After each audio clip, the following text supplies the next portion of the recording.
Iniulat na nagpakawala umano ang Philippine Navy ng missile sa West Philippine Sea habang nagsasagawa ito ng naval exercise kasama ang US Navy, at ito ay isa umanong pagpapakita ng tunay na lakas ng bansa. Sinabi ng mga eksperto na isa umano itong malakas na mensahe laban sa komunistang bansa na kung saan ay patuloy na iginigiit ang mga pag-aangkin nito sa West Philippine Sea sa kabila ng inilabas na desisyon ng Permanent Court of Arbitration noong 2016 na pumabor sa Manila. Nagsagawa ng joint naval exercise ang BRP Jose Rizal at ilang barko ng US Navy sa West Philippine Sea upang palakasin ang interoperability ng dalawang serbisyo. Layon din itong ipakita sa komunistang bansa ang kahandaan ng Pilipinas at Washington na ipagtanggol ang West Philippine Sea sa gitna ng pagdideploy ng Chinese Coast Guard ng mga barko sa nasabing karagatan.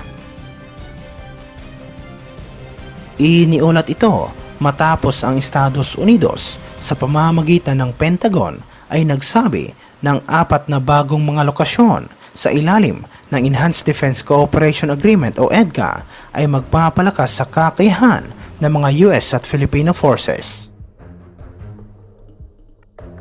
Sa isang pahayag na ibinahagi ng US Embassy sa Manila, sinabi ng Pentagon na mga karagdagang EDCA site ay magbibigay daan para sa mga US forces na makapagbigay ng tuloy-tuloy at sama-samang tugon sa pagharap sa mga iba't ibang mga hamon sa Indo-Pacific region, kabilang na ang mga natural at humanitarian na sakuna.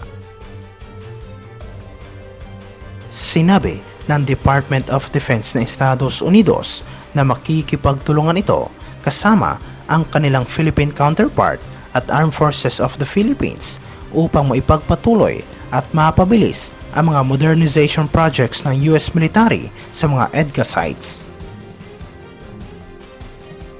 Sinabi ng Estados Unidos na matatag itong maninindigan sa pagsuporta nito sa Pilipinas, lalong-lalo na sa inisyatiba ng bansa na palawakin ang EDCA upang isama ang Naval Base Camilo Ocias sa Santa Ana, Cagayan, Camp Melchor de la Cruz sa Gamo Isabela, Balabac Island sa Palawan at Lalo Airport sa Cagayan.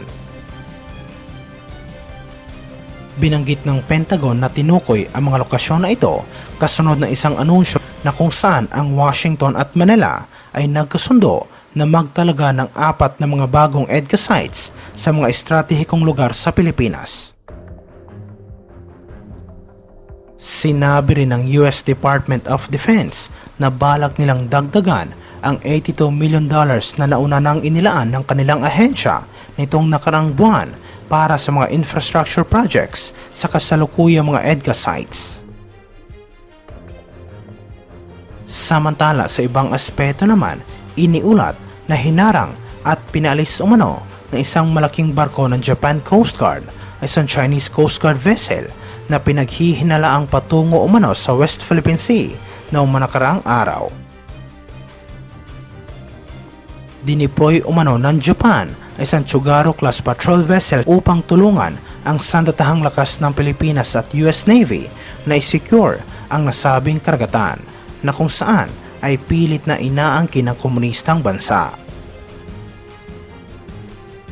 Sinabi sa report ng Japanese Coast Guard na madali umano nilang na-detect ang presensya ng barko ng China kaya agad nila itong pinuntahan at hinarang at sinabihan nila ang mga Chinese na labag sa international na batas ang presensya nito malapit sa mga teritoryong inaangkin ng Pilipinas. Sinabi naman ng mga eksperto na malaking tulong umano ang pagdideploy ng Japan at Estados Unidos na mga barko dahil kasalukuyan umanong nahihirapan ang Pilipinas sa kakulangan ng mga naval assets na magpoprotekta sa lugar. Iniulat ito ilang araw matapos kinundina ni United Kingdom Minister for Indo-Pacific na si Anne-Marie Trevelyan ang mga ginagawang agresibong aksyon ng Chinese Coast Guard at ang patuloy na panghihimasok nito sa West Philippine Sea. Sinabi niya sa isang interview sa media ng ganitong mga aksyon at pag-uugali ay hindi katanggap-tanggap at patuloy na kukundinahin ng United Kingdom ang komunistang bansa dahil sa mga nakakadismayang aksyon ng kanilang Coast Guard.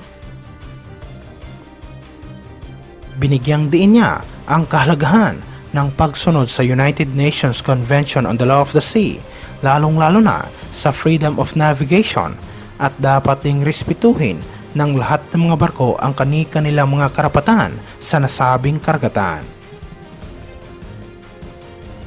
Si Trevelyan, na kung saan nagsagawa ng courtesy visit sa Philippine Coast Guard, ay nagsabi sa mga reporters na binisita niya ang ahensya upang talakayin at palakasin ang kooperasyon sa maritime security sa pagitan ng United Kingdom at Pilipinas at upang maintindihan ang mga ginagawang pagprotekta ng PCG sa teritoryo ng bansa.